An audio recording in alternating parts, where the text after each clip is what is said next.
My name is Leah Fulton. I'm Associate Dean for Intercultural Student Programs and Services here at Bethel. This session today with Dr. Christena Cleveland is a collaborative effort between my Office of Intercultural Student Programs and Services and the Office of Student Life, as well as Reconciliation Studies. So thanks again for being here. I'm going to give you a brief introduction and make sure we have as much time to hear from Christena as possible. So celebrating learning beyond the classroom through the experiences and accomplishments of Bethel faculty, students, and staff is what Primetime is all about. It's a collaborative project between the Friends of the BU Libraries, Student Life, and lots of other offices around campus. You can find upcoming Primetime events on the library website's news and calendars, events calendar. Sorry, I keep skipping words here. If you missed a presentation, most are recorded and can be viewed online in the digital library, also found on the library's website homepage. On Thursday, May 8th, so just a little time to anticipate, there'll be the last prime time of the year with Drs. Joan Tiffany and Barb Hogwin of nursing share about their teaching and learning and observations using virtual reality simulation based on the virtual reality simulation educational model that they've developed. So today we have Christena Cleveland, who'll be joining the Reconciliation Studies faculty this coming fall. She'll be sharing some research on campus climate and just a little more context that she may give some of, but I'll give just a little bit more. Christena is a social psychologist who describes herself as someone having a hopeful passion for overcoming cultural divisions in groups. She draws from a vast body of research and looks at underlying processes that affect relationships within and between groups to help leaders understand how to promote an appreciation for diversity and build effective collaborations within diverse groups. So a copy of her book is for purchase on this back table. It's $8 a copy. We ask cash only if possible. If you don't have the money with you and you're interested, you can come by Student Life. Before I go, I just want to also thank Ann Gannon and Dr. Keith Brooks for their partnership. So we're happy to have Christena this morning. Thank you, Leah, and it's certainly an honor to be here. Just a random side note, I've never seen my book that cheap anywhere, so you should get it. $8 is a great price. I think that's cost, basically.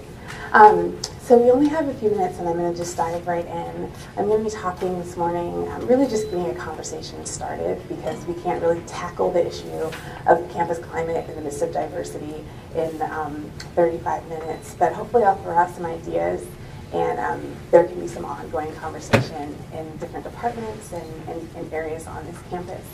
I wanted to start by showing this little picture from a website called Black Girl Problems. It's a Tumblr site, and it's kind of funny. Lots of the issues are surrounding hair or surrounding Tyler Perry and what he's doing lately and how that affects black women or something like that. And so a lot of them are funny, but some of them are actually poignant, and they tell us a lot about what it's like to be a black woman in higher education. And so this one says, "They lied and told you the school was diverse." And I think it kind of gets to a violation of expectations that a lot of students of color, not just black female students, but students of color of all sorts, and perhaps other diverse students, experience when they come to campus. They were shown lots of diversity brochures that have students of all colors frolicking in the grass together, just bonding. Maybe they came to campus for a special, student of color pre-campus visit. And so there was kind of a critical mass where there were 50 other students of color, and they're like, this is how it's going to be when I get there. And then they show up, and perhaps it's not as diverse. Sometimes students of color are coming from situations and home situations in schools that are just far more diverse than the school that they're at. So there's a little bit of a shock there. And I think what happens is people tend to underestimate how isolating it might be to be one of the few students of color on a campus like Bethel. And perhaps they don't think about the microaggressions that they'll be experiencing. And I think what this eventually adds up to is what Miroslav Volf would call psychological homelessness. And it's something that's pretty rampant on Christian college campuses. And it's this idea of being part of the community but being relegated to the margins in some way, not feeling close to the heartbeat of the community, not feeling like people understand where you're coming from, not feeling like people identify with you, not seeing yourself represented in classrooms and on the chapel stage and amongst administrators.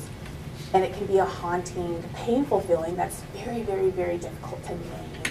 Very difficult to name. And oftentimes, students of color can't even name it. They just say, I feel so lonely, I don't feel supported, but they can't necessarily even name why. And so I think, whenever we have these conversations about campus climate and the experiences of people who may be like us or may be different than us, we need to start by just listening and trying to get a sense of where people are coming from. And unfortunately, we don't have a lot of time to listen. I would recommend listening for days and days and days. But I wanted to show you a short video. It's only about 8 minutes long. A bunch of UCLA Law School students created a video talking about their experiences at UCLA Law. There are 33 black students at UCLA Law out of a student body of 1,100. And so I'm not sure what the ratio here is at Bethel, but I'm guessing it's somewhere along those lines. I don't know if it's accurate or not. 10%. Okay, so it's a little bit higher for students of color or black students. Okay, so for black students, it probably would be that kind of 3% or so. Okay, for all students of color, it's 10%. So let's watch this video, and then we can talk a little bit about it, and then I'll throw some ideas out about ways we can tackle this problem.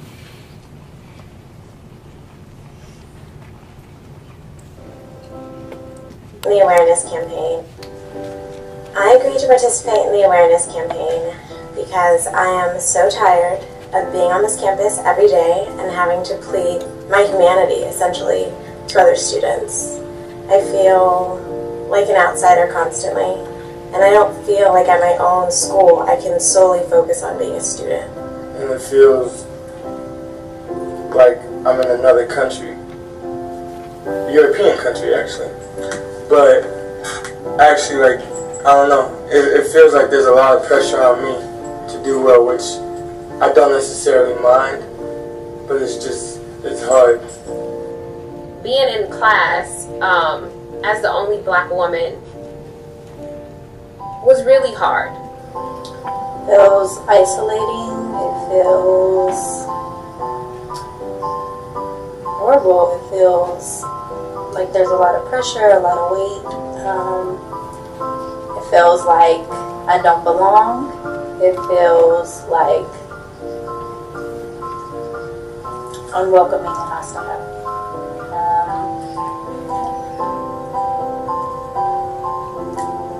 It's lonely, upsetting. I feel like I get here and, I'm one of 3 black students in my section, and I'm told that that's impressive.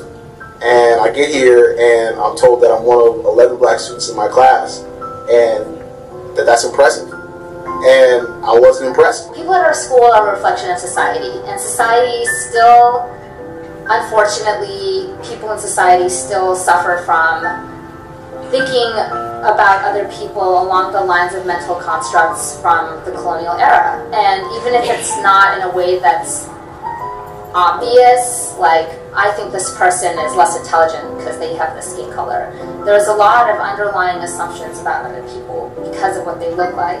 I feel my classmates' eyes on me, particularly for discussing something that brings race, and especially race and gender, into play. It's so far from being a safe space that it almost feels like staying at home would be better for my mental health, for myself, than being in class. Law school was unique for me because when you're in class, you're taking certain classes like criminal law or con law, and issues come up. And I've never felt the burden before to have to represent my community until I came to law school. And it's not a good feeling to have.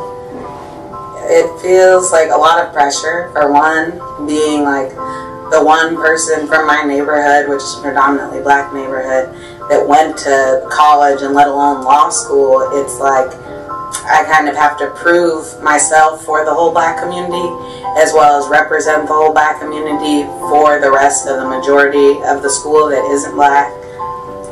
So it's just a constant burden of pressure and like constantly policing myself also.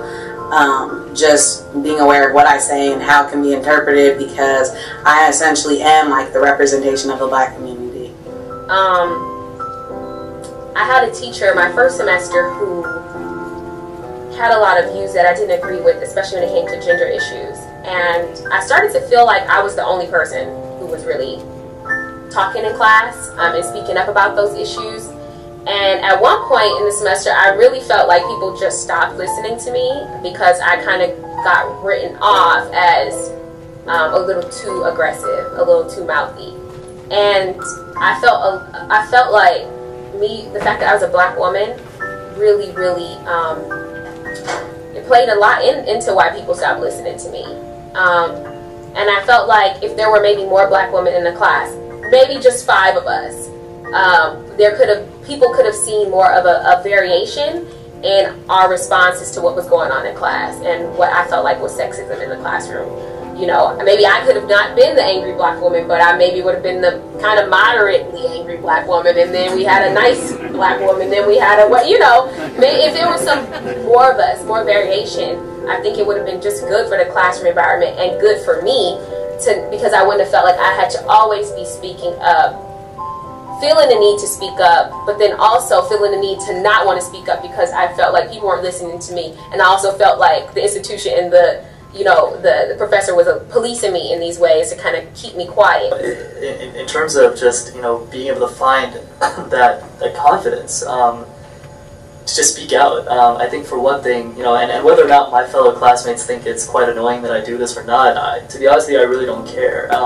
I think that it's extremely important for members of an even more discrete minority community that doesn't have so much of a presence, or in many ways, I think American Muslims of my generation are, some of the first ones to come into law school in such numbers, and so, I find that hesitancy in a lot of my fellow Muslim students who just don't want to don't even want to speak about some of the issues that are facing the community.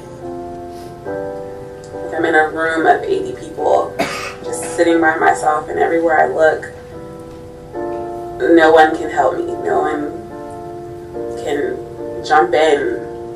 No one can at least acknowledge what I'm saying has any truth.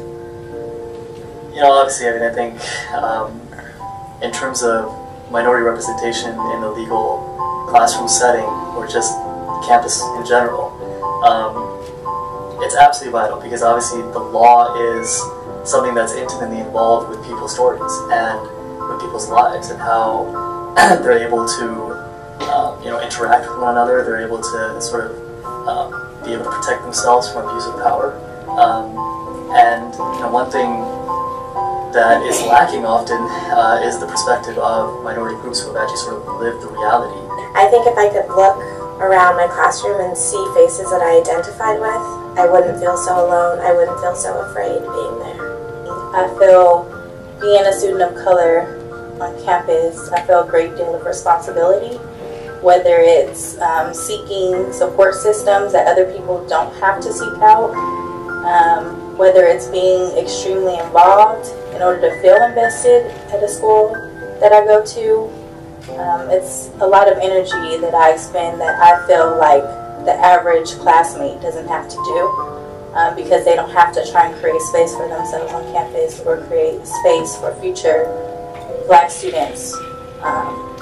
So that's, I feel like, is a big burden that I carry that so many of my peers don't have to worry about, because they're not here to make space for future generations. They're here to get an education. They're here to make money in the future. They're here for their own personal gain, when I'm here constantly thinking about everyone else that I want to be able to occupy this space.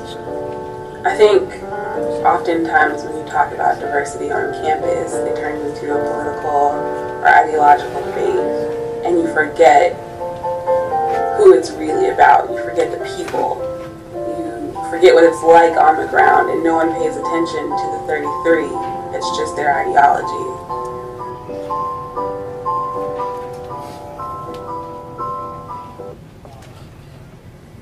So let's pause for a second and reflect on that before we move on. Does anyone have any thoughts or responses to that? Did anything stand out? Did you learn anything? Did it resonate? The idea of building space. I love that word. You just said, like, I'm not here. I'm here for my education, but then, like, at the end of time, I'm almost here to build space for our community, to build space for students who look like me, who have the same background, creating that opportunity for them to thrive at lunchtime. So the idea of like creating a longer space for the next pool of freshmen who are like building that space out to have dialogue of self-identification, self-training who you are. You find it to be the case here as well, that responsibility or job.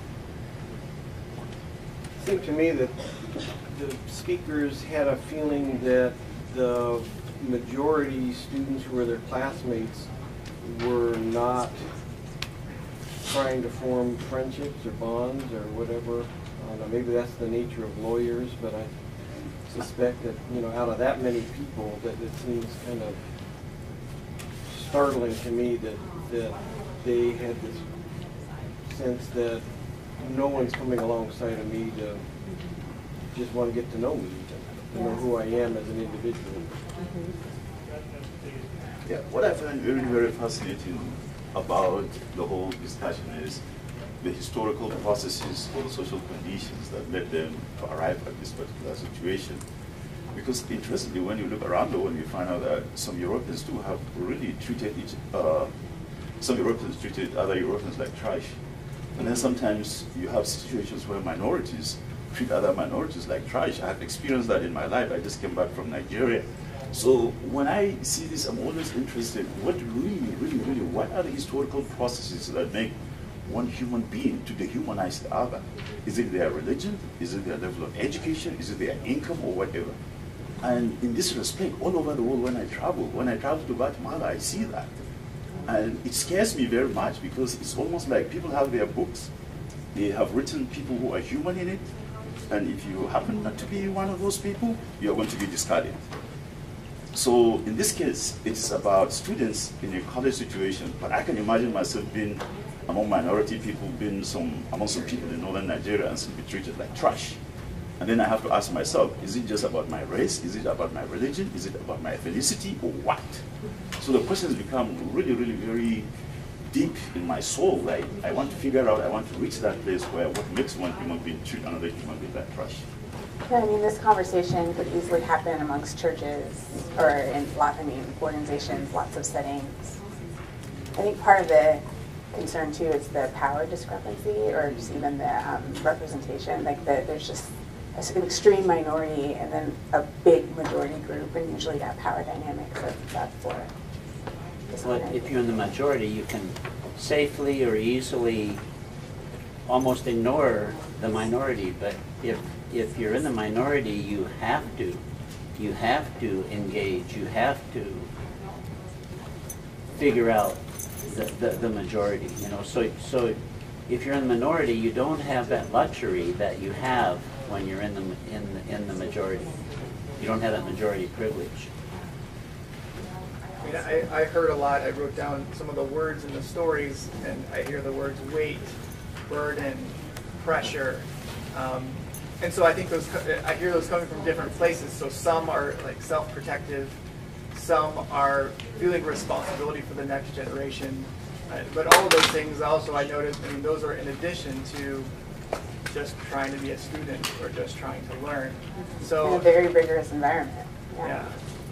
So I think, I mean, I've heard some of those things before, but I think hearing these stories just deepen hearing that theme in a lot of different ways, and so I think that was helpful for me to get even more of a depth of understanding, especially from a white male So hearing more of that, maybe understanding that at a deeper level.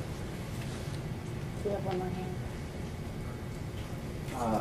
One of the women was talking about discussions in class, and she said, especially when discussions got to race and gender, she said something like it was so far from a safe place that she felt like maybe it's better for her mental health to stay home.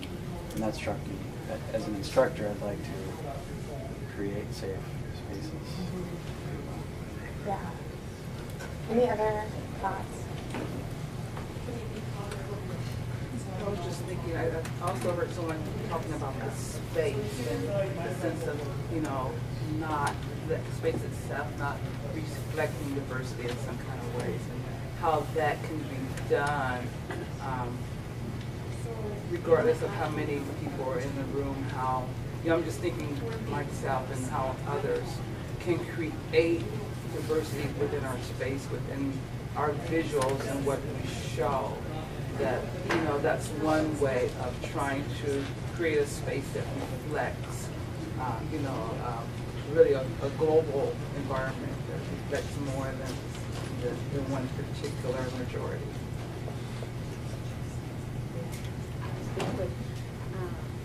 I've hearing them talk about, you don't see me, you just see the ideologies, and I think that probably speaks to what Dr. Zamunda is talking about, just our commitments to our ideologies and what that makes us do with other people, especially if you haven't had interaction with other people. All you've had is your ideology. And so, people who just contradict that, and it's like, do I give up my ideology and embrace, or do I invalidate someone for the sake of dissonance and this cognitive dissonance that these people will create for me? And so I just think sometimes a commitment to ideology, that struck me.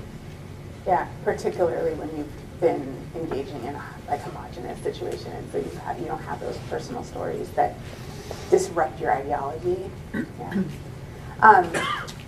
We don't have a lot of time, so I think I'm going to move into just some thoughts that I have, mostly from Julie Park's research. She's an education researcher at the University of Maryland who studies race and Christianity in higher education, and she's a wonderful resource. And between her research and some of the research that I've done, I've come up with 5 steps towards a healthy campus climate that I want to just briefly go through, and then maybe we'll have a few minutes for questions towards the end. One of the steps is what we would call structural diversity, and that's basically just the composition of the student body. So at UCLA Law, not great, 33 black students out of 1,100. I'm not sure how many other students of color there are. And at Bethel here, it sounds like it's 10%. And so addressing this, this inequality of even just who's on campus is obviously one of the first steps towards creating a more healthy campus climate. There needs to be at least some sort of critical mass of students of color. A lot of people put that number at 30%. I would actually put it a little bit higher, 40%, just based on what I've seen work in organizations. And what's interesting about this is that this usually starts with hiring faculty of color, because there's this very strong correlation between satisfied students of color and there being presence of faculty of color. And so a lot of research also suggests that the buck kind of stops with leadership with these sorts of institutional transformations. And so obviously the people who can make the hiring decisions and can find endowed chairs and funding for that need to be part of this conversation. I just read this morning Wheaton's alumni magazine cover article was on diversity at Wheaton, and they reported in the article that this past year 6 of the 8 new faculty are faculty of color at Wheaton, and 5 of the 8 faculty who earned tenure this year are faculty of color. So it's really kind of, I think, starting at that level and then attracting students of color. But it really does go beyond just this idea of the numbers. We can get caught up in the numbers game, I think, but really it comes down to this, the difference between mattering and feeling marginalized on a campus. And numbers play a role in that, because the more there's a critical mass of students of color, the more everyone from people who coordinate chapel to faculty to student life are seeing this as a large demographic that needs to be addressed. But beyond that, there's a very strong difference between feeling like you matter as a minority person or that you are marginalized. And I've had both, actually. I've been a minority in Christian settings where I felt like my problems were their problems too. My story was getting wrapped up into their story as well. My joys were theirs as well. They were actually listening. Versus come on our terms, be like us. We're going to be kind of unaware of our own cultural values and at the same time ask you to assimilate to them. And so I think conversations surrounding that are helpful as well. And we're going to have a long conversation with that tomorrow with Student Life on what it means, what are the steps to kind of walking this line between mattering and marginality. There's a lot of great research on that as well. The next one is really addressing the historic legacy of the institution. And so recognizing that there are reasons why the school is 90% white, and what are those reasons? What has been the history of hiring faculty of color and staff of color? Truly addressing that, bringing up the ugly racial incidents and bringing them up over and over and over again, because they never really die with certain populations, particularly amongst students of color. They never ever die. And so keep bringing those to the forefront of why did this happen? Can this still happen again? Can we have an honest conversation about what's really going on beneath the surface? I was at Westmont College for 2 years, my first job out of college, out of grad school, and I was there the fall of 2008 when President Obama was running for election for the first time. And I don't know if you recall, but George Fox University had that awful racial incident on their campus where there was a President Obama lynched an effigy, life-size one from a tree. And so kind of everyone's eyes were on George Fox, kind of like how everyone's eyes are on the LA Clippers owner right now, because this person is like explicitly racist and awful, and we could point our finger at them and feel good about ourselves. But I was at Westmont during that time, and no one said anything to me that was racist at all. But one of my students was half black, half white, but he looked white, and so no one really knew that he was black and that his mom was black. And so he was relaying to me some of the comments that he heard amongst his white friends, all assuming that everyone was white. And then all of a sudden it's like, wow, Westmont's not that different from George Fox, and maybe Bethel's not that different from George Fox, and maybe we don't have people doing these explicitly hateful acts, but what's happening beneath the surface, and where does that come from, and how long has that been happening, are the conversations that need to come into play. These very subtle things that perhaps students of color don't even personally hear, but it's in the air, and it contributes to this psychological homelessness. Another one is addressing psychological perceptions regarding diversity, and whether students are even committed to it themselves. And this has a lot to do with how the message is communicated, but it certainly has a lot to do with the way, whether faculty are championing this cause or not. And I actually have a little bit of a sad story to tell you about Bethel with this regard that's personal, because I was guest lecturing in one of the J-term classes 2 years ago, and it was on reconciliation, and I think all the students were there because they needed to fulfill some sort of requirement. It wasn't in the Reconciliation Studies department. And I was there with another person from North Minneapolis who's a practitioner, so we were kind of co-teaching together. And the students were pretty comatose throughout the entire lecture. And we're both engaging people, and we know that we are, so we were like, what's going on here? And then finally, he just blurts out, does anybody here care about this topic? Out of a class of like 25 students, and only one student raised her hand. And so, I mean, I don't know if that's a random sample. Like, I'm not assuming that every Bethel student is like that, but it was chilling to be there talking about something that's so close to God's heart and see students so disengaged. And we followed up a little bit and talked with students, and there were probably some reasons for that. They felt like this was being pushed on them and a bunch of other things. So I think asking these questions, like what sorts of perceptions are even surrounding this issue, and how can we address this issue of making Bethel and making other Christian colleges a place where everyone feels like they matter. And of course, this goes back to structural diversity. because student perceptions are often influenced by the actual number of people around them who look like them. Could I ask a quick clarifying Sure, question, Christina? Research shows that students are more satisfied with campus and faculty diversity. Would that be all students or? All students, all actually. Students. So even the majority students are more satisfied with their faculty campus. Diversity. Yeah. That's So it's pretty good for clear. everyone. Yeah, it's great. I just want to be clear. Thank you. Great question, thank you. Yes, okay, and then let's move on to the last one so we have some time for questions beyond Dr. Clark's. And then this last bit here I think is very important to think about, this behavioral dimension. So this looks at the types of conversations that students of color have amongst themselves and the community that's built with them, and then also conversations that and community that's built between students of color and the larger majority campus. When I go around and speak at different colleges and spend time with students of color, the most common complaint I get about the student groups, the affinity groups amongst students of color, is that they're being asked to serve a dual purpose. One purpose is to support themselves and be a safe space where they can come talk about what happened in class. And the other purpose is to educate the entire student body. And oftentimes it's faculty and administrators who put this pressure on them, because they're like, well, who's going to know about your experience if you don't tell us? And so I think it's just, they're competing goals in the sense that it can't be a safe space if everyone, no matter where they are on their journey of understanding diversity, is welcome to come, because then you have people coming into that space asking wonderfully naive questions that end up being very hurtful.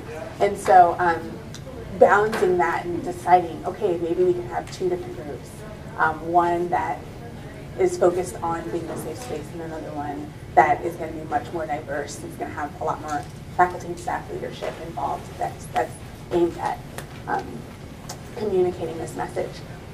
The burden typically though for these intergroup interactions is always on the students of color. Part of this has to do with numbers, of course, but kind of going back to your concern about the video, if you're in the majority, you're not necessarily feeling motivated to connect with all these other people. And so setting up interactions that are built into the programming, I think, is helpful there.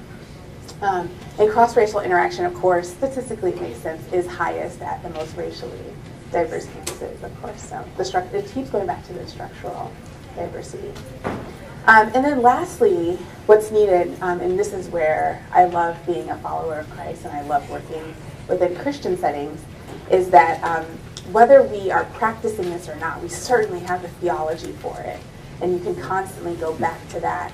But I'm not sure that we often talk about theology in ways that give students a picture of why this is so important, why it's absolutely essential that you put yourself in someone else's shoes, that you engage in cross-cultural advocacy, that you stick your neck out for people who have problems that are nothing like your own, and why this is so central to the heart of the cross. And so thinking about the Trinity as this model of interdependence, the perichoresis that we so eloquently talk about when we're talking about Trinitarian theology, but then sort of leave out of the conversation when it comes to how we interact with each other on campus. How can we integrate that more, not only in our biblical studies classes, but in our faith learning integration, even when we're talking about current events and when we're talking about current events on campus and what that might look like.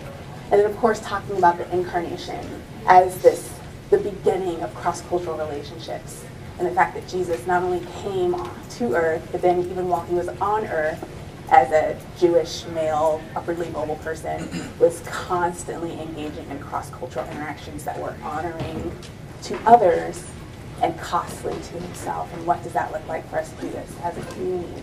And then thinking, of course, about the cross as this cross-cultural advocacy, where it's all about challenging each other to sacrifice ourselves for other people's well-being. And so seeing a video like this in class and saying, if you are not someone who identifies with the people in this video, then maybe you need to rethink about how you think about faith and how you're living that out on this campus. I think I'll stop there. We have a couple minutes maybe for questions. Sorry, it's such a complicated time. Does anyone have a question or a comment? Yeah. At Bethel, we don't have to push very hard with students or with faculty actually to hear the comment. You know, are we still doing reconciliation? We're still talking about diversity. You know, that comment comes up fairly quickly. It came up at one of our retreats one time, faculty retreat. I find it so odd. I think it ties in what Samuel Salonga was saying, is that you know, the human condition has all kinds of things that we've been talking about for a couple thousand years: reconciliation, salvation, all kinds of things. And it's funny that we think that somehow we should just talk about reconciliation, that we should stop talking about reconciliation because we're just kind of tired of it. And, it's going to be our challenge forever in many respects, you know, but I think that's a challenge at Bethel. Yeah. Do you have a book by Miroslav Volf where he talks about this concept of psychological homelessness? He talks about it quite a lot in his book, in Exclusion and Embrace.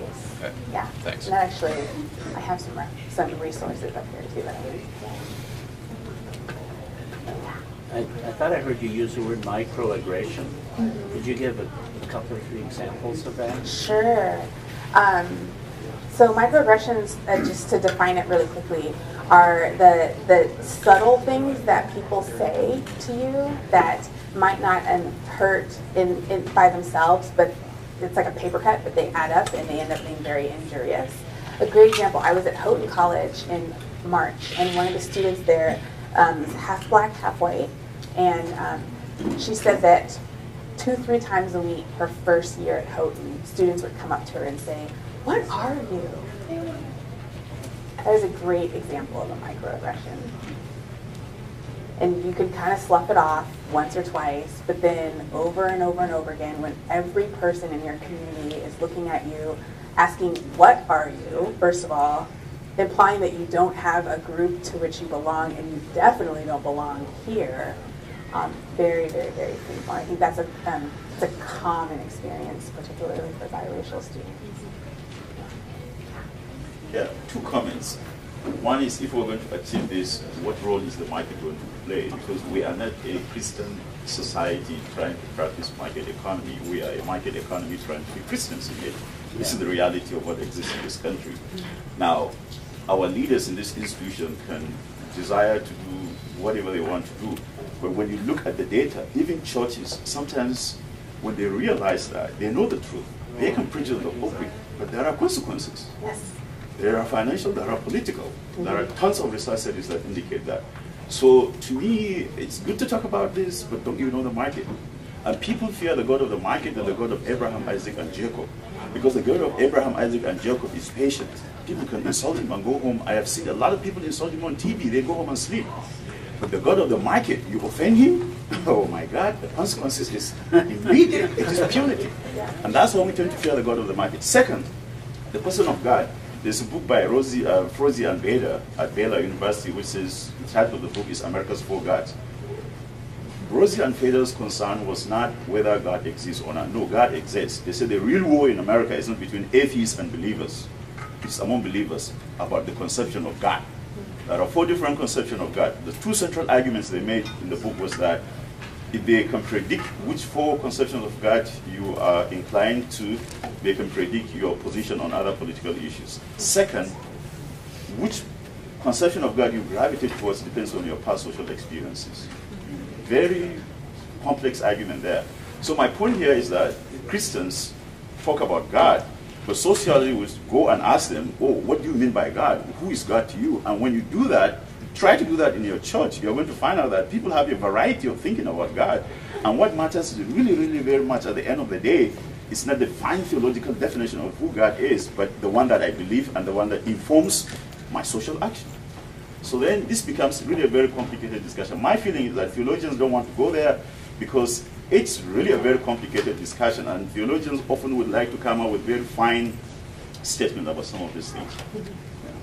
Yeah, I mean, it's very simple. You're right, we don't have to complicate it. Anytime you go down this journey, it ends up at the cross. So there's going to be cost.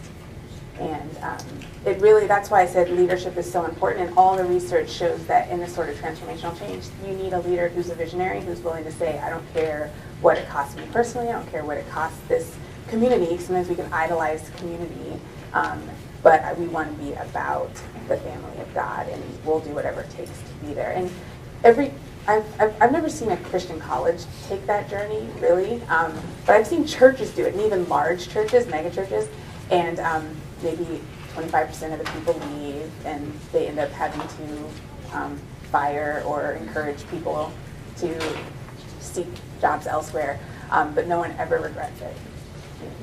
I've never seen anyone regret it. So I think we're out of time, unfortunately. If you're interested in talking more about this, there's a student life. Can you just say where it is? It's tomorrow in the Eastland Room from 2 to 4. Yeah, so we'll have lots more time to talk about specifics. Yeah. Thanks for being here. I appreciate it.